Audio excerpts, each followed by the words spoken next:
So we're going to call this meeting, it's a study session. It's a joint study session between the City Council and the Audit Finance Committee, April 2nd, 2025, 3 p.m. May I have the roll call, please? City Council first, Councilmember Hawkins. Councilmember DeGolia. Yeah. Councilmember Whitmer. Yes. Vice Mayor Holland. Here. And Lewis. Here. Now, for the Audit and Finance Committee, I'll note that Commissioner or Committee Member Till and Skolnick are not present. Committee Member Sleeth. Here. Committee Member Hill. Here. Committee Member and Chair Walker. Here. Thank you. Okay, so the Finance Committee does have a quorum, even without the other two. Okay. Now's the time for any member of the public who wishes to speak at this time. Please note that this is a special meeting, and so comments are reserved for making comments on any matter which is on the agenda, which is reflected in the agenda packet. And do we have any members of the public that would wish to speak at this time? Okay, no one online. Okay, so the first item of business is our study session regarding our fiscal year 2025 to 2026 general fund and operational budget. And we have a report from our finance director, Robert Barone III, and a handout. Does everyone have the handout? Did you put extra ones up there? They're right here. You want- Before his report, I just want to remind everyone that it is recommended that the council About that. and the finance committee review and discuss the fiscal year 2025/2026 general fund operational budget. This is a routine item that is part of the annual budget process. This will appear on a future item for council review and approval. So no final decisions are made at this meeting today. Robert? Thank you, Mayor, Council, and by my Audit and Finance Committee and members of the public. Yes, right, what you have here before you is our 25-26 fiscal year general fund operations budget review. This is a review of our general fund operations budget. Expenditures include our administration, our council, planning, finance, building departments, public works, and public safety departments. So it focuses on the town revenues and expenditures over time to the town's general fund. Before you, this is our second budget study session, our first one in March 5th. So I go through, you have your staff report with you, but this presentation I have is a reflection of what's in the staff report.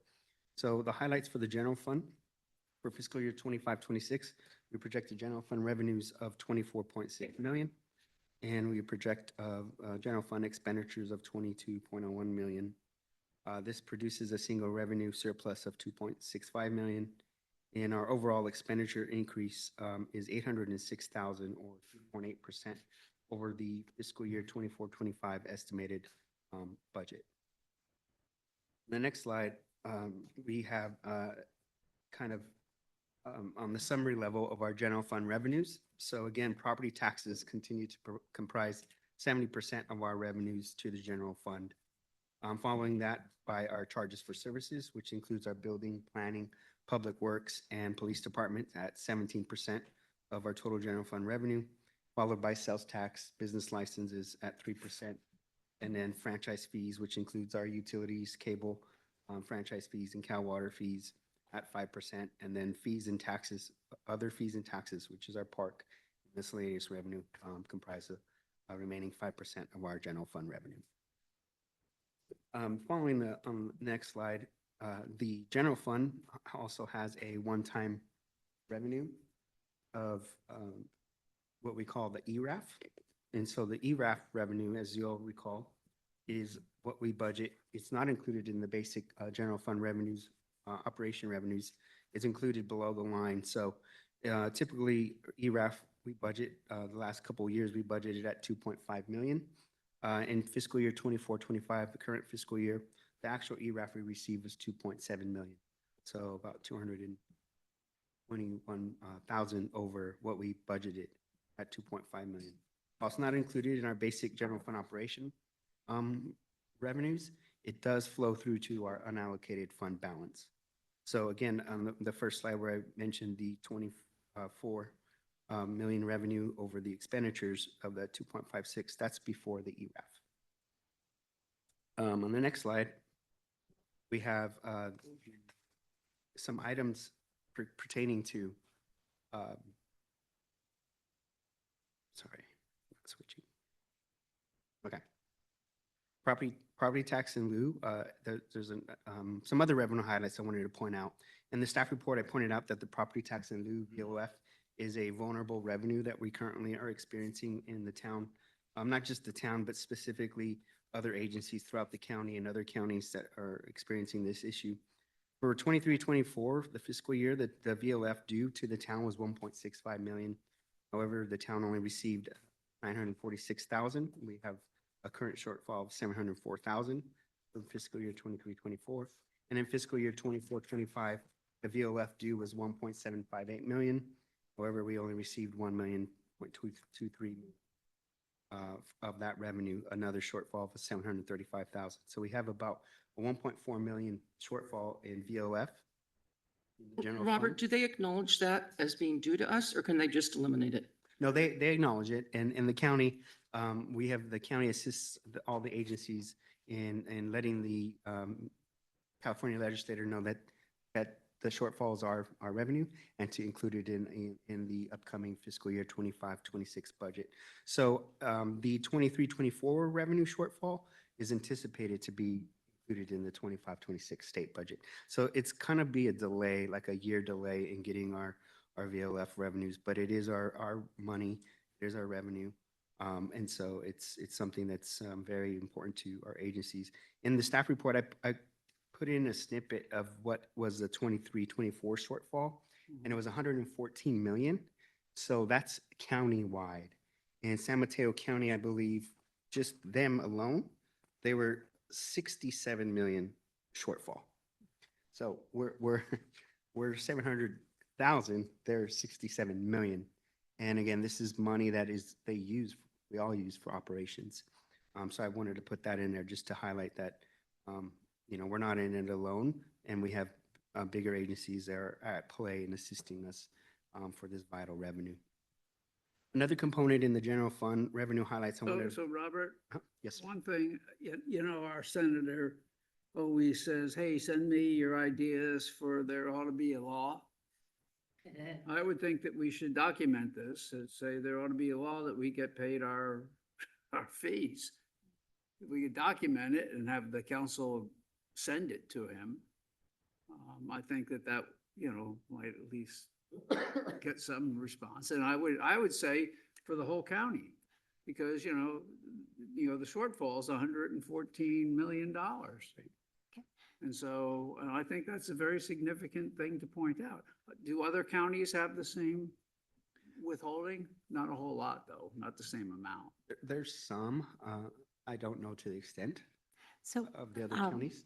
just a point of order, if we can. Right. I know it's Just a I, question. I know, and it's so hard to hold your questions until after the presentation.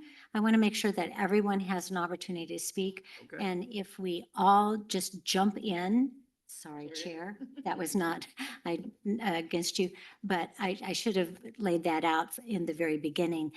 We will all have an opportunity to ask questions, but for the sake of time and courtesy to Robert, let's let him get through his presentation instead of peppering him with comments and questions at this time. Okay, Thank thanks. you. Well, you got my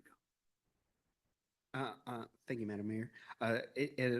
Also, I wanted to point out that the refuse franchise fee has been reduced. It reduced from 10% to 5% recently, and this is a reduction of revenue of approximately 220,000 to the general fund. And this is beginning in 25-26. This next slide is just kind of showing you the highlight of all our general fund revenues for fiscal year 25-26.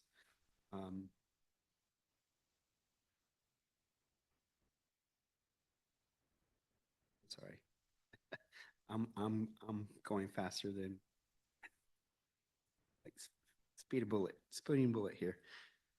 Expenditure highlights, we just went over the revenue highlights. The expenditure highlights, I want to include, were highlighted in your staff reports. But for 25-26, we have salary and benefit adjustments of 2.7%. This is the placeholder that's in the budget for the different departments. And it's approximately 565,000. The CalPERS UAL increased 320,000. That was listed in the staff report, 320,000 over our current year of 1.5 million that we currently paid for 24-25 UAL. So our UAL for next year is about a housing element related. There's some decreases. As you know, that we've been in the housing element stage for the last 2 fiscal years, or several fiscal years, but there's a reduction of 261,000 in operations to the due to the housing element winding down that portion. There's some adjustments in the facility infrastructure maintenance costs in the budget. There's adjustments in the building contract service costs and adjustments in the planning contract service costs. I'd like to highlight, though, that OPEB operational costs, there's a savings of 525,000 in the operations budget due to us using our PARS trust to pay the retiree health component. So this is a reduction in operation expenditures. Okay, the next slide, I'm sorry, is just a recap of our total general fund revenues of 25-26. So just a rundown of our property taxes again are the biggest component of our revenue at 17.3 million, ERAF budget at 2.5 million. And then if you go down to charges for services, we're at 4.2 million. And then our use of property money at 1.2. So for a total revenue of 27.1 million, which includes the ERAF component. And then just wanted to kind of highlight just on the next slide, the general fund, our property taxes over the last several fiscal years. So fiscal year 19-20, our actual general fund property taxes were 11.6 million. And you can see how it has trended up over into the last couple of years to 13.2 million in 21-22 to 14.2 million in 22-23, and then up to what we're projecting at 17. So from fiscal year 19-20 to now, it's about a 49% increase in property tax revenue. And on the next slide, just wanted to show you the ERAF component of our ERAF revenues here to the town. So the ERAF that we received has been in 19-20, we received 1.78 million. And then you can see in fiscal year 21-22 that the purple or violet, I'm bad with my colors, I'm sorry, 2.4 million in ERAF, all the way up to 2.63 million in 23-24. And then again, as I mentioned previously, we received 2.771 million in our current 24-25 fiscal year. And again, for budget purposes, we're budgeting ERAF at 2.5 million in this budget, as we have in the last 2 years. So I just wanted to go, other than that, go over our major fiscal changes that we have highlighted within the staff report. So this next slide, I'd like to touch on where we're at with the planning department. So on the next slide of the major fiscal changes, the planning department has a negative decrease of 204,000, and that's how I mentioned it's related to the wind down of the housing element related projects. And there's an also slight increase in some staffing costs for our planning department. Public Works Department does 183,000 increase. And again, these adjustments represent mostly the salary and benefit adjustments that we talked about earlier. This also includes the UAL increase, and then full year management analyst position. And then there's various adjustments to our contract services, MCE, which does our streets and maintenance, and then Brightview, which is our landscaping. And also some increases in facility maintenance costs for the upkeep of these facilities. And then the next other major fiscal change I'll discuss is the police department. Their increase is 624,000. The adjustment represents salary and benefit adjustments, and that's inclusive of 500 of the UAL as well. So respectively, it's 526,000 in salary benefits and 199 in UAL component for a salary and benefit increase. That component is 726,000. Want to highlight that there's the OPEB operations savings that I mentioned was over 500,000. $384,000 is a result in this department. There's some operational expenditure decreases of $101,000. And then I want to highlight the overtime budget has increased, but it is a decrease based off of our current budget review. So overtime is projected to be at $750,000 in fiscal year 25-26. And then there's other smaller combined increases in the operational maintenance costs within the department: telephone expenses, training budget, animal control services, materials and supplies, $126,000. And I'd like to kind of go down to our summary and reserve component. And so this next slide kind of shows our revenues to expenditures over the last couple fiscal years, starting with fiscal year 21-22. You can see our revenues were 23.7 million to expenses of 26.5 million. And our revenues have been over our expenditures. The 21-22, our expenses were 26.5 million higher than our revenues, because at this time was when we did our 5 million ADP to CalPERS. So that's the one where you see our expenses are higher than our revenues. But over time, specifically in 24-25, we project 26.2 million in revenue, over 20.5 million in expenses.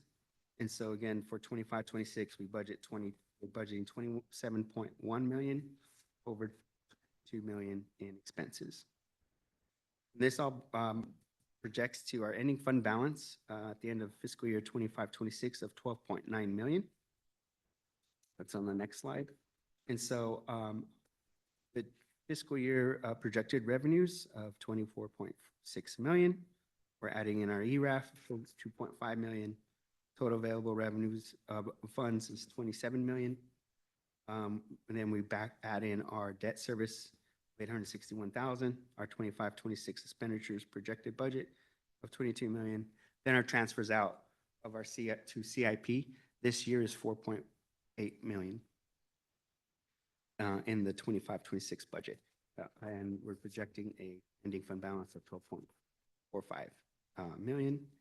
And then the flow through of our fund balance and reserves, you can see we meet our, on the next slide, we meet our emergency reserve requirement at 15%, as well as our contingency at 15%.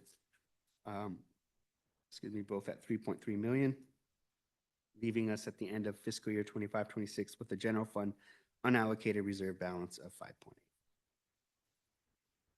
Then the next slide, I'd like to just highlight as what was listed in our staff report as well. We've been going through our general fund financial planning model. It's been a financial modeling spreadsheet that we've been using the last 3 fiscal years to assist us in master plan project planning and planning council priorities.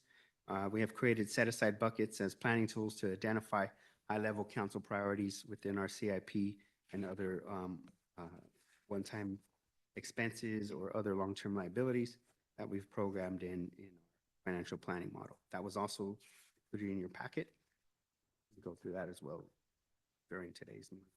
But I wanted to point out on the final slide, in our fiscal year 24-25 budget, the CIP budget included 4.45 million in general fund transfers to the CIP, and they were allocated as follows. 735,000 was to the drainage master plan, 840,000 to road improvements, 1.95 million to park master plan, 250 to bike ped master plan, followed by green infrastructure of 175,000.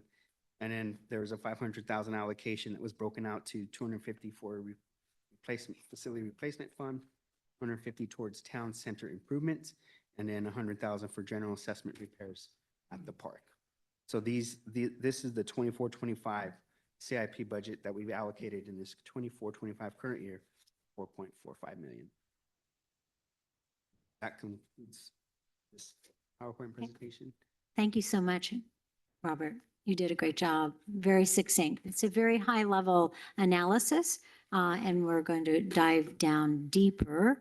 But let's pause for a minute and give any member of the public an opportunity to ask a question to Robert. Anyone online? Okay, so we'll come back to our committee and council members, and let's start with our chair, Anne of the Finance Committee. Do you have any additional questions for Robert at this time?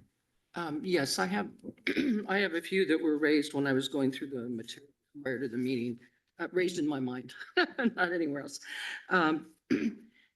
In page 5 of the packet of 111, we talk about the percentage that we're using to estimate the increase in real property taxes. And if I'm reading it correctly, it says that we are increasing them by 7.5% from this year to next year's budget. Am I reading that right? Correct. But we also report that our professional consultants suggested that we use 4% to 5.5%. And I'm just curious as to how, what thinking went into going 2% over what their maximum suggestion was.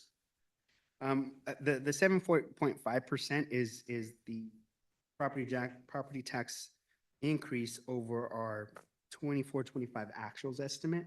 So that's where the 7.5% comes in.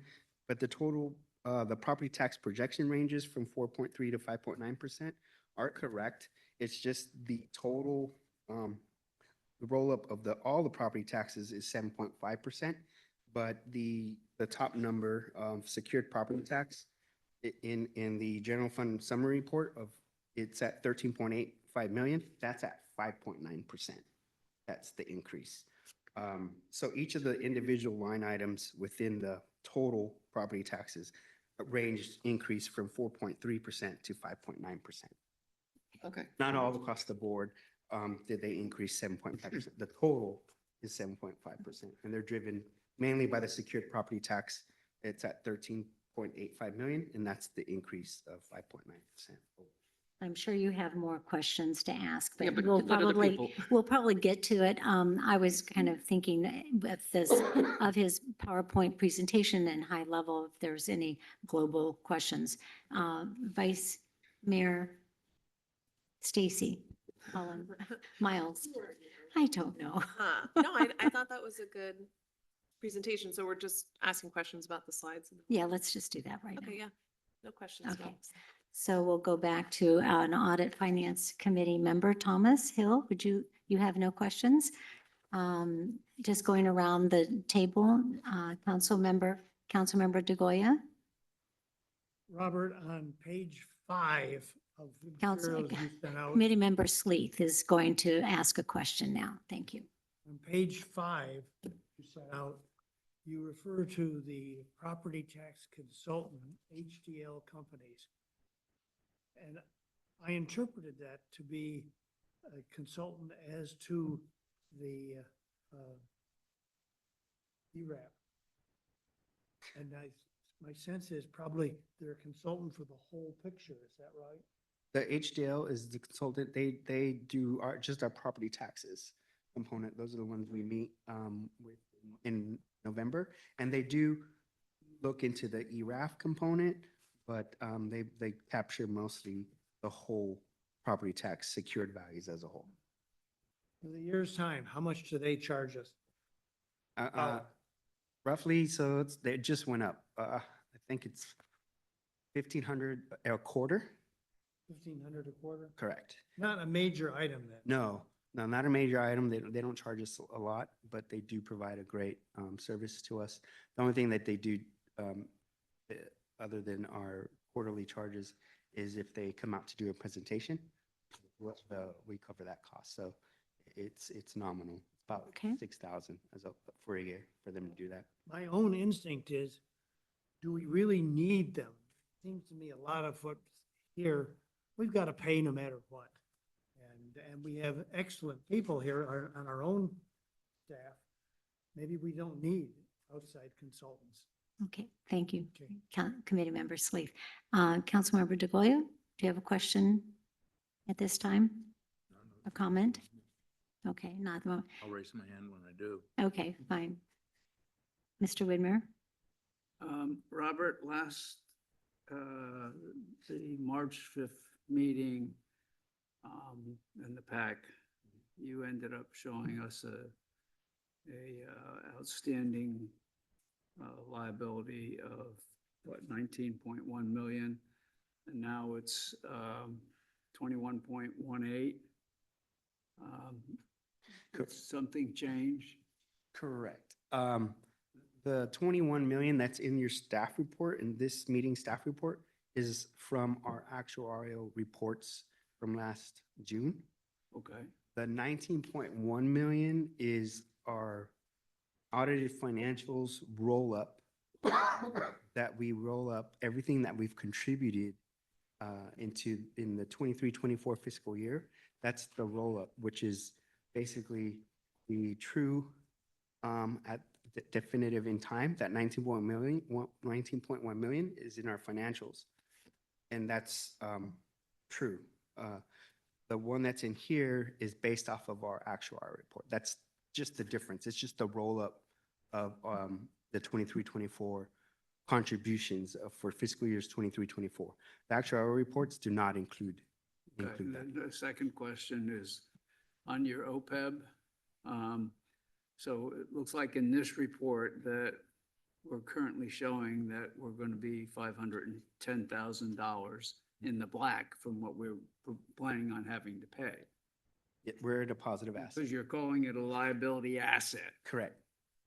So it's in years future, will we be taking that asset as an asset, reducing it, or are we just going to continue to hold on to it as a liability asset, which I'd never heard of, by the way.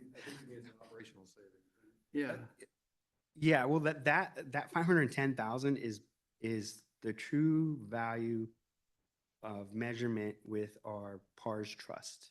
right. So it will, I think it could ebb and flow as we do the changes in the actuarial reports every 2 years, because costs could go up, so there can be some compression. Last year, we were at 400, and I think 36 or 63,000. Mhm. So it increased 880,000. Yeah, So that negative asset is actually based off of our liability compared to what's in our trust. And so we have a positive. but But that'll change. It could change, it could grow, get bigger, meaning we can have bigger asset based off of earnings on the trust right. and the changes in the demographics of the actuarial report that we do. Okay, thanks. Okay. Any member think of anything else they want to ask or comment on at this point? So Robert, are you going to take us through some of the other spreadsheets? Or staff Yeah. report, all the categories? Yes, I can do. I mean, George? Each one? The financial outlook spreadsheet in relation to the finance committee, subcommittee recommendation of the additional contribution to CalPERS. Got it. Okay. And that is Yes. Got a big, this one. That's the one I was thinking he Oh. would go over. Okay. Yes, Councilmember DeGoya. We're going to that. I definitely have a comment. Okay, please. So the purpose of this meeting is really to focus on the general fund. And I think that there are sort of two general approaches that are important. One is any questions anyone might have about expenses related directly to the general fund, which I'm sure that there are valid questions out there. I don't have any. It seems pretty self-explanatory to me, and over the years, I feel like it's been managed quite well. That's not saying that we couldn't find something that could be fixed, but I don't have a suggestion on that. What I do is on this spreadsheet, the large spreadsheet that we have, the big issue in this spreadsheet are the set-aside buckets that are created.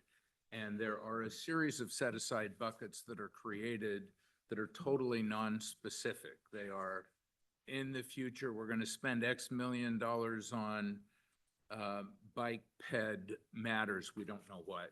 Or we're going to spend X million dollars on drainage, or we're going to spend X million dollars on this or that. I don't think those are helpful.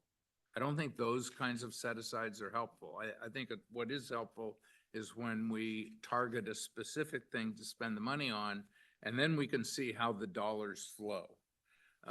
So I've generally got a problem of some of the approach that we've used in the past, which is just to set these buckets that don't have any real meaning to them.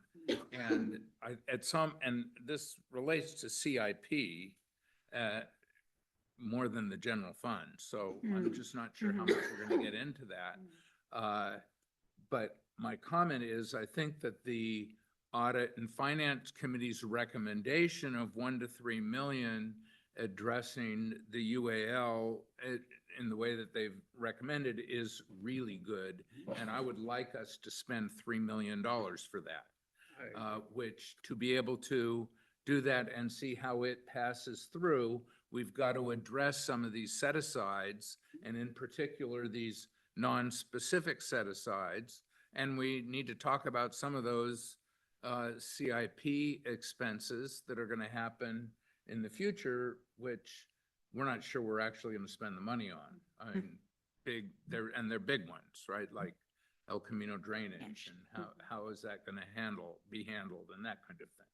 So once we get into those specifics, that's where my focus has been, is in how can we make it so we can put the $3 million set aside that's been recommended by Audit and Finance and make that happen, because I think that is a good thing for us to do. Agreed. Thank you so much. I have kind of a question, a response question, because you look at the set-aside buckets that we did last year, and we did not allocate that money, and we didn't spend that money for the Selby Lane bike path or the drainage. I mean, if you look at 24, 25 projects, 250 for the Selby Lane bike path in 24, 25, that was not spent, to my knowledge, unless it was part of the planning of Robert Avati. I see him getting up. He says, yes. Those costs have been spent. Okay. When we get to CIP, Robert's going to put another spreadsheet that shows, yeah, this money's been allocated. Okay. For a specific project. Right. But there are some projects, like the overall construction of Selby bicycle lanes and other big ways that the council has said, put that on hold. Which comes later in 25, 26 and 25, 27, 26, 7. Engineering costs, The design. costs, some of those things have been spent. Mhm. in the 24, 25 year. With drainage, we did that overall high-level study. Mhm. of El Camino drainage, for the drainage on the channel. We're in the midst of those project contracts already. So some of those things have been spent. But as Councilmember DeGolia is indicating, there are projects that the council's put on hold. Selby, Mhm. Atherton Avenue bicycle lanes, those were out-year projects, those are specifically identified on the attached sheets to this large spreadsheet Mhm.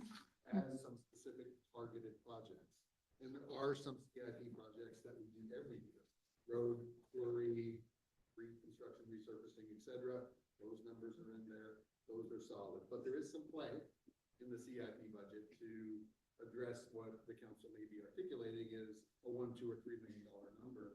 And if from today's meeting, the council says, yes, we want to do a $3 million ADP allocation to CalPERS, and we want to identify those CIP projects that we can alter, shift, or modify to do that. Mm. When we get to the CIP conversation in May, we'll come back with a recommendation of some ways to alter those.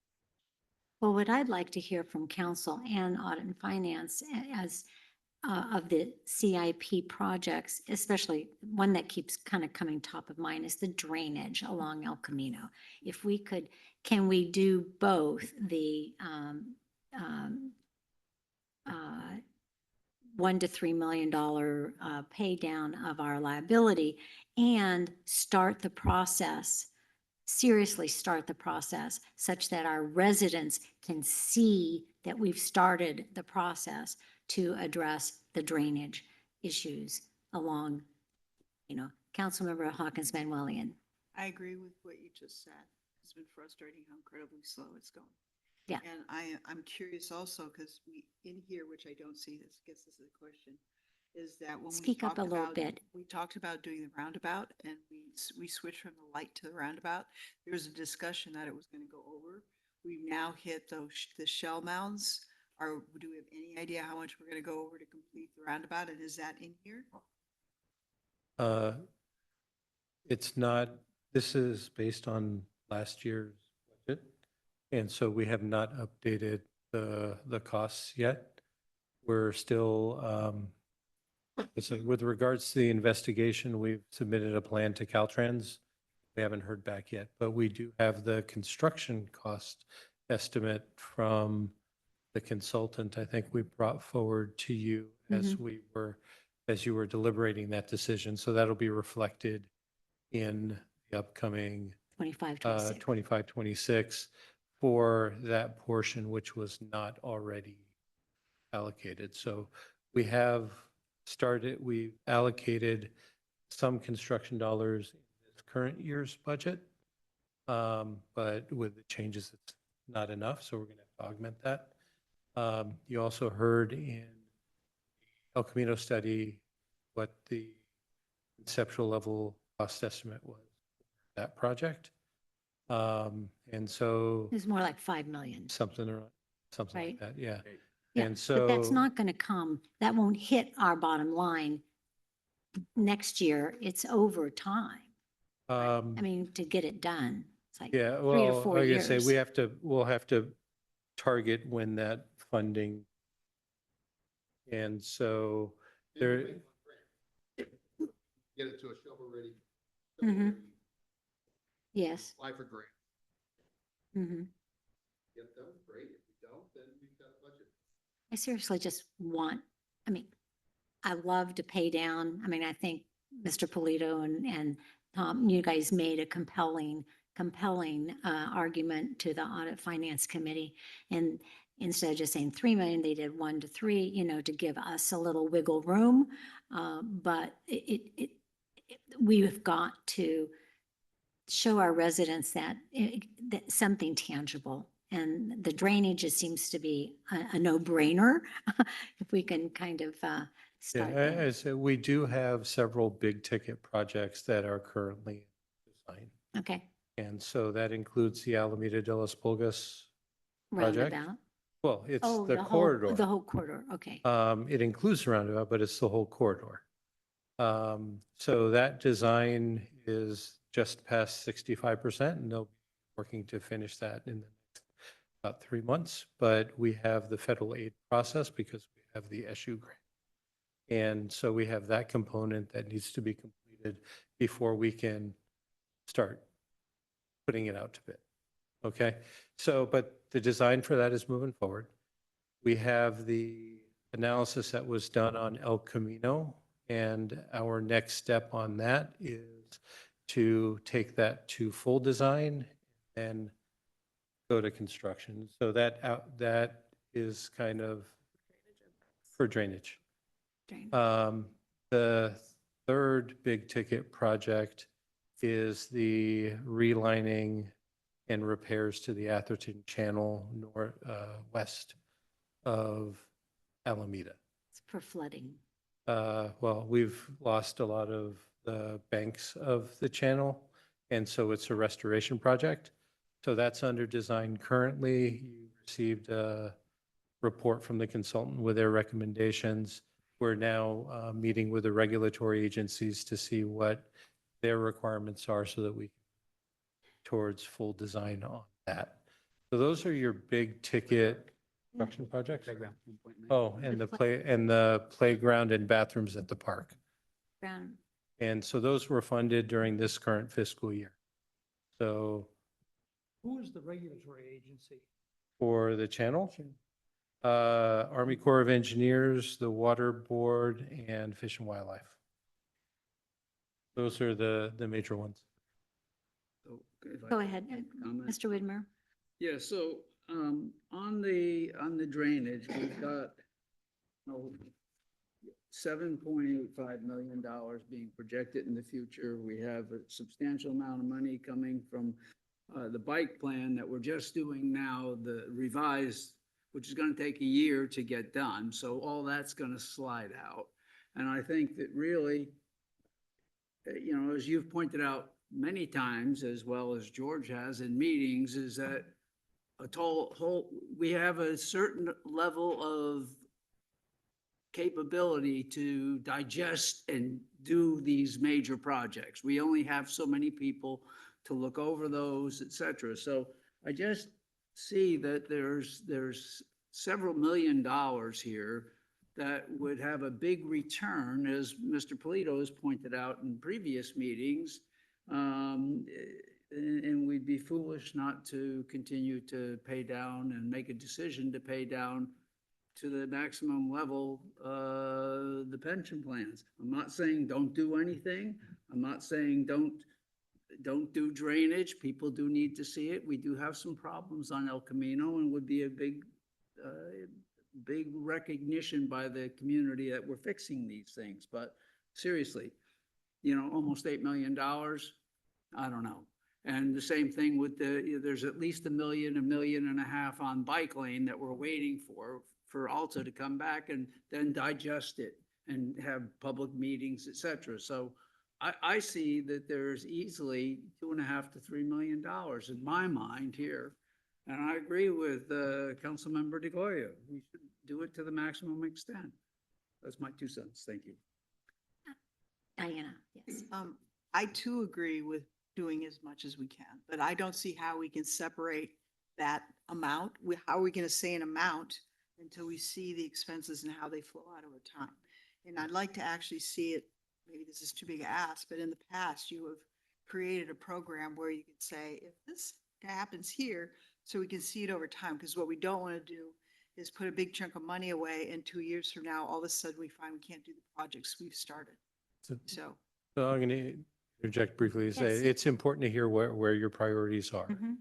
And so understanding that for the council trying to allocate as much as we can towards OPEB is important to know. And so we will take a look and see what project shifting might happen. But we have the other priority projects and the ones that are currently ongoing that we're going to want to try and keep the funds flowing for those to make sure that they can get done.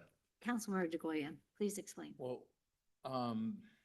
so I think that the pay down on the pension is particularly valuable because it saves us money. We see direct return or reduced obligations from that. There are, of course, 2 different options for these big projects. We can pay for them ourselves, or we can seek grants for them. The park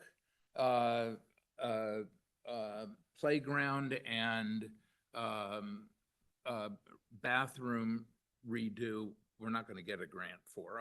I mean, we decided not to go with Magical Bridge, and so that's on us, and that's in our budget.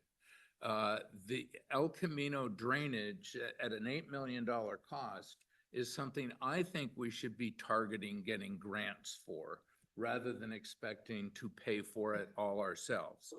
Same with any bike lane and pedestrian improvements on El Camino Real. We can't afford to do that work ourselves, but they're very eligible for grants.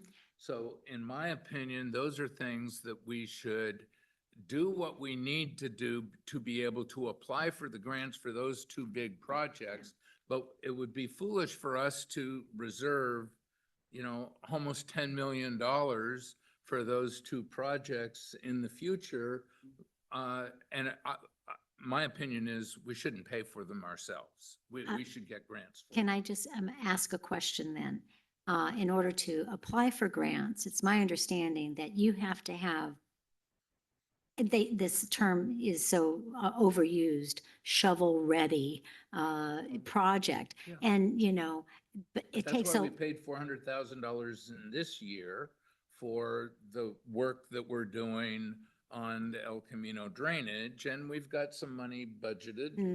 We need to budget whatever it takes to get right. us to the And so we point need to know where what that we is. can apply for the grants. But that's quite a bit different Mm. than allocating the entire construction cost. Mhm. Any other comments on this subject? Stacy, yes. Vice Mayor. Yeah, I kind of feel like we're getting our cart before our horse a little bit here because we haven't had our CIP meeting. So it's hard. I mean, Rick's point is correct. Like we look at this grid and we have it listed under bike ped drainage, but we don't see what that looks like year over year. So it's hard for me to conceptualize, putting $3 million now, will we have rebuilt all that money by the time we actually need it for all these projects? That's hard for me to visualize it because you have that CIP grid that we'll go over later where it does every year over year. Because I think I want my tax dollars going towards improvements to the town, not paying down our debt, is my view. Because I don't think the pension, it's not going away.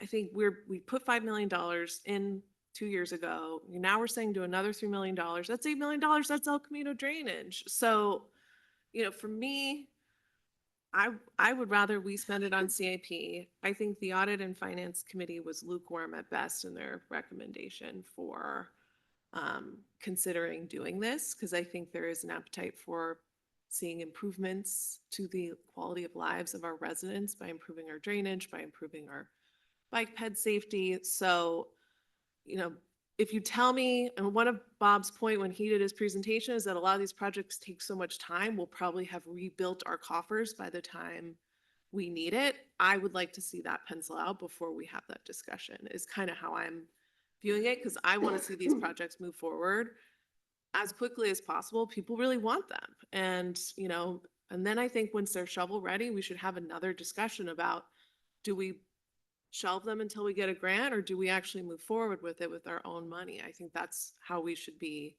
looking at it, and not Yeah. just spending our money on saving money in the future forever and ever and ever. Thank you. City manager. I think that's sort of the consensus we're looking for, is the council does have an appetite to pay down some of the pension obligation, whether that's a $1, $2, or $3 million number, we'll figure that out. But at least targeting ECR drainage and some of the like ed projects to get them shovel ready, so you can make the decision to apply for grants or not, is a good target for our CIP. We don't have to plug in the larger contract construction costs unless we don't get a grant, or the council decides we got to fund it all ourselves.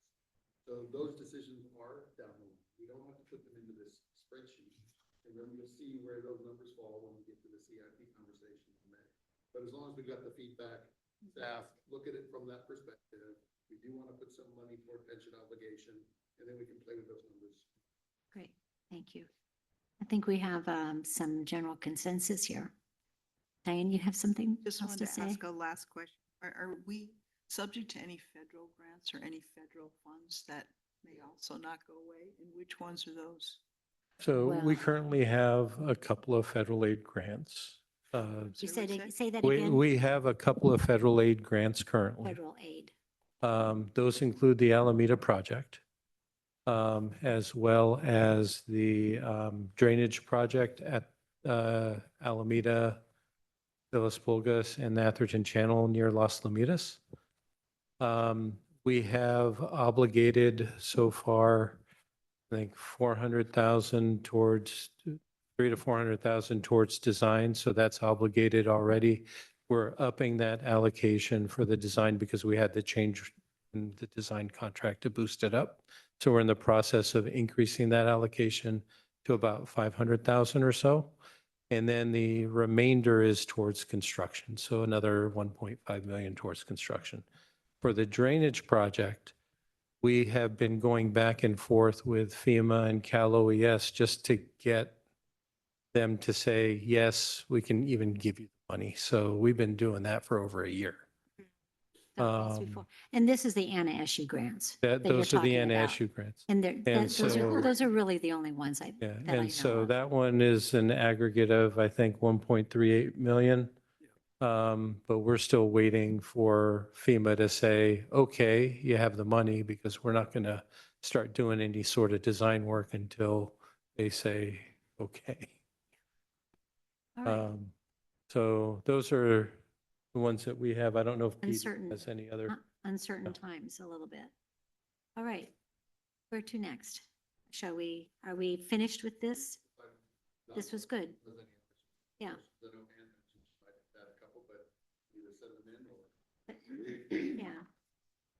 Yeah, mine are just things I can probably address.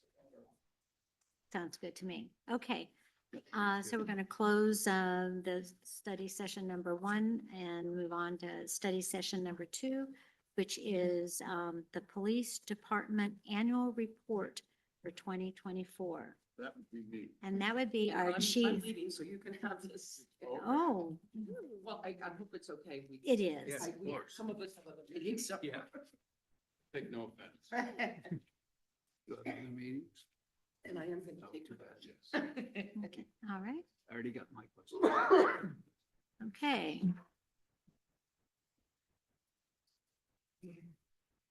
All right, Mayor and Council, I thought I would start with our audits and inspections and just give a brief overview and then take any questions you have. I know Mr. Roderick's discussed these in detail. They can be somewhat boring. So But is they- all of this information contained in that cool little multicolor packet like that right there? We have Did you that, and then notice? the audits were also attached. Okay. Yes. That was very well done. Yeah, I agree with. Yeah, and I'll get to that one after the audits and inspection. Okay. So as you can imagine, in a police department, high liability and risk, we have a lot of rules and regulations and policies to follow. And as any police chief or an executive or organization, you need to know what you don't know. That's a mantra that I always follow. And these audits and inspections allow us to do that. They look for vulnerabilities, room for improvement. And we go from our canine program to our firearms program, to the drone program, to our cameras. And this is about a 3-month process to get through these audits and inspections, and I review those for any audit findings. Fortunately, we had few audit findings. Those that we do have are followed up on and documented and they're corrected with corrective action. So with that on audits and inspections, if you have any specific questions about those or any of the findings. My comment is that it was very detailed, down to your, I think, how many paper clips you have almost. Well, again, and I've been through the process in years past, that you don't want this to come up when there's litigation or there's other allegations. You want to know what you don't know. Because too often that happens and it can get myself and the town in a situation you don't want to be in. Okay, Councilmember Whitmer. Yeah, so the one thing that I guess I'm a little disappointed in, first off, I appreciate you and the commander answering the questions through George that I had. But on the drone program, I just thought we would have better response, with the number of alarms that were valid. And I realize a lot of the burglaries which have gone up, the 30 versus 24 the year before. And some of the alarms go to an alarm company and they don't call you until late. So I get that, but as soon as the alarm goes off, and if we're launching the drone to that location, I would think that we would at least see something. And if what we see is people getting in the car and driving away, at one time we discussed when we had Rick and I had the overview with yourself and the people in Texas. Is there a way that the officer could then take control of and follow it? And the people in Texas, and I think that they said also there was a group in New Jersey that was using this, they were implying that they were having a lot more success. And, one of the things I mentioned to George and like to get your 2 cents on is whether or not we thought that maybe we should have them come out and see what we're doing and provide us any additional ideas on where we might be more successful with that, because I think it's a terrific program. I just would like to see us have a good hit on it.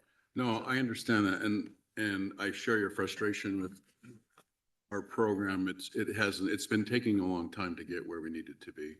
And you want to start with the crawl and the walk and the run, and I was hoping to be running further than now. We have had some, not making excuses, some technical challenges. Working with Paladin, we've kind of been one of their test agencies. We just recently had been advised the FAA is going to provide us a waiver that eliminates the requirement to have a visual observer, which then essentially we'll be able to push the button and go. That said, and we now have our docking station that's on top of our ancillary building, which makes it much easier to launch. We've had a nighttime restriction because of the technology that's in the docking station. It's not lit up. And so we're correcting that, hopefully in the next couple of weeks to install a light to allow that. And then we will get to the point of pushing the button and going. Okay, but you don't think that we need to get them to come out and, I don't think we do. We have, the Paladin themselves have come out several times and they've been a great vendor to work with. We've taken a lot of advantage and benefits of being sort of their test agency. They use us for obviously sales to other agencies, so. right, okay, all right, thank you. But it's a good observation. I understand it.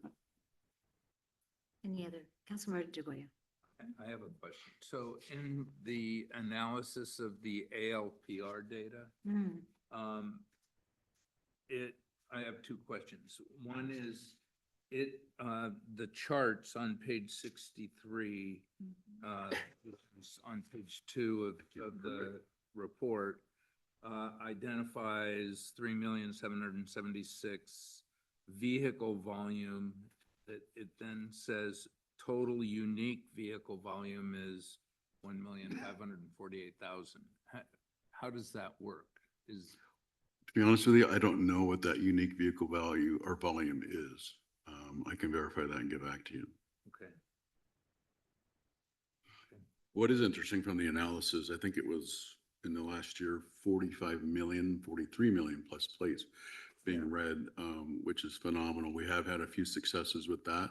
One challenge to the system, I think it is a big deterrent that I know you yourself, Rick, pointed out in council that was a big proponent of the program, is now suspects weren't always the smartest, but they're not the dumbest either, is they're stealing license plates from other cars. We have video of an incident at Menlo Park Safeway, and then going into a town like ours, knowing that they have the cameras, and then leaving, and that is extremely difficult to follow up to. But I do know that now, we were the first agency in the county to get them. Now every police agency in the county has it. We just discussed it at our chiefs meeting today, and that is a phenomenal tool too. When something happens in San Bruno, you can follow the vehicle like a ping pong ball as it's coming through our system, and we're going to do it, so. Chief, I think during one of the prior meetings on AOPR, they talked about the difference between total vehicle plate array, which are all the plates going through, and the unique hits, which were, a plate could hit multiple cameras. Right. Go to the same camera multiple times. It's just like a website hit. It's coming from the same browser, the Right. same vehicle. That's a unique plate, but it may go through multiple times, and that's the total. or it may come and go, is how I read it, is that maybe you leave and go Safeway and you come back, and then you go to the pharmacy and come back, and so that would be one car, but it got hit 4 times or 3 times or whatever, Yeah. so. And the system has advanced through AI technology. If we have a suspect vehicle description, like a blue station wagon, you can plug that into the database. And not only in our town, because we share with every other agency in the county, that you can then check that as well. Stacy, Question. Vice Mayor? Yes. Two of your officers were using their own rifles. Is that like how? That That- seems insane. Right. And that was something that I was not aware of. Yeah. It's not authorized. They've actually been inspected by our armor. Okay. And so it's an allowed use, but not authorized by me. Yeah, I'm just wondering, like liability. It's not uncommon for other agencies to do that. When I first got here, officers were carrying different pistols, some owned, some non-owned. So that was one result of an audit that I was not aware that was happening. So that has since stopped. Fun surprise. Mm-hmm. And then I have another question about the RIPA, right? RIPA data. You have 8 officers are out of compliance. And what's going on with that? Yeah, so when they're out of compliance, it means that they haven't made their RIPA entries. And Right. so what you attempt to do, if you can reconstitute it, which in a lot of cases you can, Mhm. you can go back and correct it. With some of the officers, unfortunately, and again, that's the benefit of having audits and inspections. When that comes up, again, it came up before for said officer, so it's written reprimand, it's suspension, I mean, because it's very serious. Yeah, it's And they know important. that, it's just it's somewhat laziness. Yeah. And it's one of those things that we take care of in that manner. Yeah, and it seems the traffic unit has all 3 members are non-compliant, and that's I think we've heard, like, when we were running for office, some of the Menlo College kids were concerned about racial profiling around pulling over. And so in particular, that would be great data to make sure that we're doing. Right, and we now have the technology, which there's really no excuse. Well, there's no excuse at all. But we have the technology through the computer-aided ticket Yeah, that it's right there. yeah. So yeah, okay. Yeah, because 2 years ago, the compliance was lower, and then last year was better, and now low again. So I'm just, So it's been addressed. okay. Anything else on that? I thought your book was great. So moving into the book, I know, but I thought it was good. annual report, I appreciate that. Okay. So the annual report, I think is important because it really archives and celebrates and demonstrates what we've done in the last year. Jumping to the crime dashboard, our crime rates remain extremely low comparative nationally. We don't rest with that. We don't go say, hey, job good done, job well done. We're continually working to keep crime low. One thing that might stand out is the number of assaults and simple assaults this year. And unfortunately, the majority of those are happening at MA High School. And again, they're not random, like a kid is attacking some unknown kid. These are sometimes gang members, sometimes student groups versus student groups. And that's our SRO, who does an amazing job, keeps right on top of it, and works really closely with the school. Unfortunately, burglaries were up, and that's why the following page really hits on burglary prevention. Fortunately, we're only at 3 this year so far. And the key remains and continues to be education of our residents to do what we're asking them to do. I don't get tired of telling them what to do. They might get tired of hearing it. But, keeping it out of their master bedrooms, hiding the safe, making it so when burglars come, they're not successful, and eventually they'll know to go somewhere else. So we will continue the outreach on burglary prevention. We have 3, and we're working on purchasing some more GPS equipment. We have a list of, which is amazing to me, I think about 25 residents that sometimes keep inquiring that they want to get involved. When we started that program, we got a lot of inquiries from across the country about that, and they've been replicating that. So we're kind of proud of that. And Chief, just while you're on burglaries and burglar alarms and things like that, and I know we've already had a quick conversation on it, but for the rest of the council members, I thought it was very interesting that out of 1,400 alarms and you're sending invoices to 1,400 people, only 6 people have paid last year. And I don't know how many have paid this year because we already got our invoices. But, I think that, and I mentioned to George, I think we should think about how we remedy that or do away with that. I know that the need for the residents to update their addresses and their people that will be staying in their houses and all that stuff that you need, that's very important. So we need to get people incentivized to do that. But the fact that people aren't paying the fee is concerning.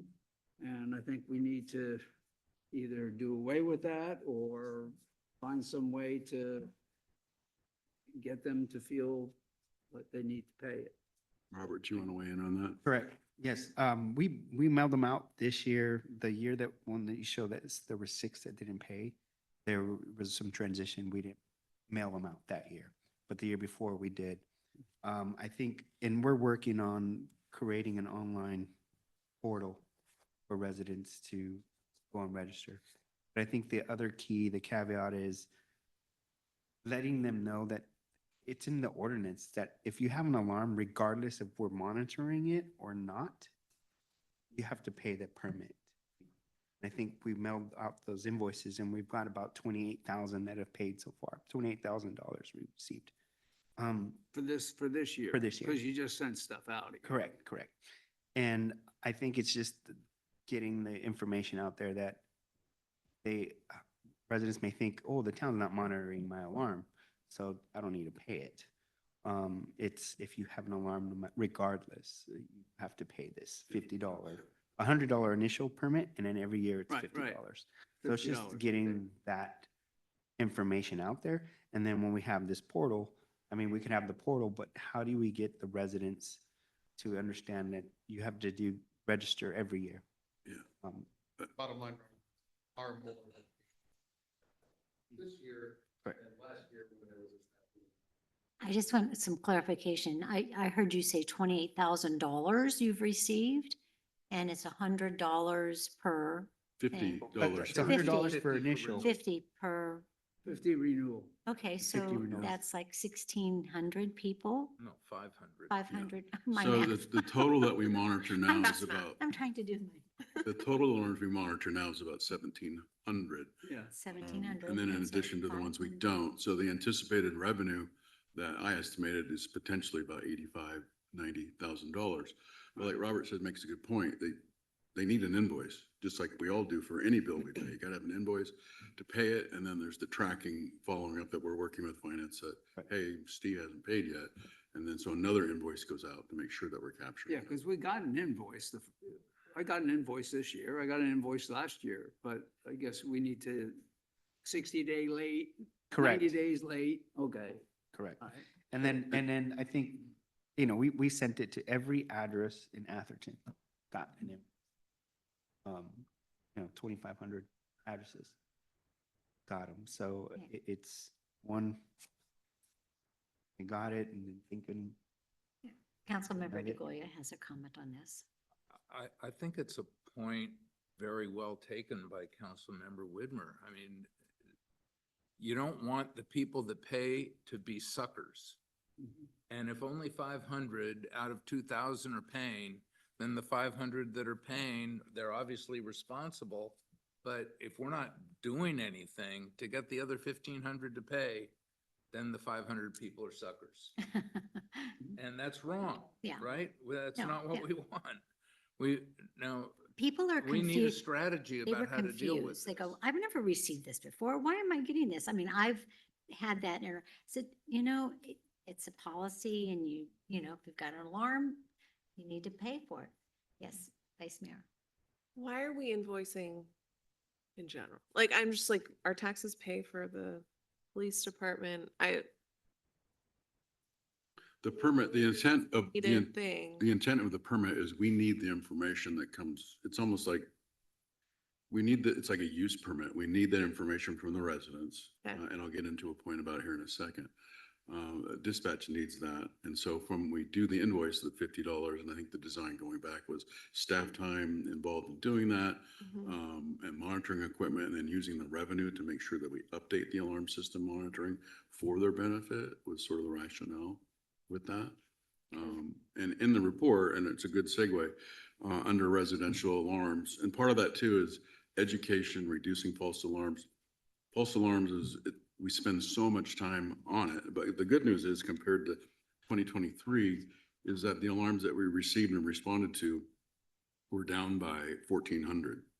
And the alarms that the officers responded to, talking about staff time, is down tremendously. And I take that as a win for the permit information, because if we have accurate information, dispatch immediately will call you and say what's going on. 9.9 times out of 10, it's false alarm and we're able to cancel it. So that's the Okay. kind of the need for that information. And I didn't memorize, I didn't really read my invoice closely. Like, is that information on the invoice? Cause I think like you're asked to pay $50, you're already paying your security system as well, where like you're gonna respond regardless is how I would look at it potentially. But if you're telling me this allows us to avoid false alarms and we're using this more as a Mhm. mechanism to have better contact with you, like that feels like a Better education. in the letter. education opportunity than like pay this bill, but it like we still got The your back back. part asks for Right. who the contacts were, who the primary and Yeah. secondary contacts, what their phone numbers were, what their alternate phone numbers were. All that stuff is the stuff that the chief has been asking for. Right. for a I'm more while. like, why do they need it? Like, is the why on the letter is my question. I don't believe it is. So but we that's can a good- protect you better. Right. I'm just like, So like we can service you to me, when I better. hear invoice, I'm like, well, if my alarm goes off, the police are coming. And so Hmm. the why do you need this permit and the information, like, is the why and the outreach is my question as someone who just saw invoice and then handed it to my bill paying husband and was like, your problem, deal Got with it. it. Just curious. So then just real quickly to wrap up, just to point out our response times remain extremely low. If you have an emergency, you're gonna see 2 or 3 officers, might even be myself, in about 2.5 minutes, which is amazing. That's amazing. And even if it's just something that, a medium, it's 5 minutes, which is almost unheard of. Our crash data for the millions of miles that are traveled in town every year, and I knew when I first came here, one of the main issues is traffic. One of the biggest complaints we get is traffic. That said, our collision stats are very low. No fatality, no severe injury in 2024. The rest are minor and non-injury. I attribute that low stats to the 3 traffic officers that we have. All patrol officers are traffic, but particularly our traffic unit. We have our stats there, that in correlation with the proactive enforcement that they're doing, getting people's attention. It doesn't always mean they're getting a ticket.